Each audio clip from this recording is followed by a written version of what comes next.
So shout out mga Lodi. Oh so, my God! Sa Austria. So, tour natin kung paano magsimula ng driving or start or begin country. Ayan, so single tayo ngayon. So nice. Isa lang tayo dito. There's driver 1 at ito yung driver 2 dito yun. So pareha lang po sila. So ganoon lang din siya. So ito yung back, arrow up, arrow down. Okay. So ganito lang ang pag ano ng tako. So ito po yung ano ng tako. Dito yung parang sim sa ibabaw. So ngayon ano lang, open tapos close. Tapos nagbigin tayo kasi andito tayo sa Austria. Woo! Yes! So okay. Push na natin.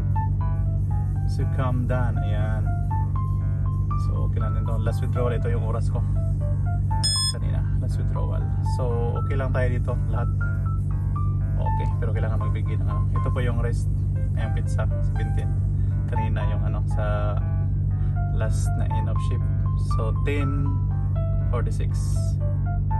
Okay. Yan. Austria. Again Austria. Ayan. Ay ang Austria. One confirm entry yes.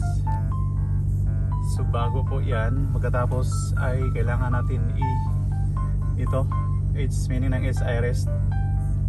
So ito po meaning, ito availability po ito na meaning. So press lang natin yung 1. Ito other works yan. So kailangan tayo mag other works kahit mga 3 to 5 minutes para maka-check na ng mga maka-check ng sasakyan pre-trip inspection.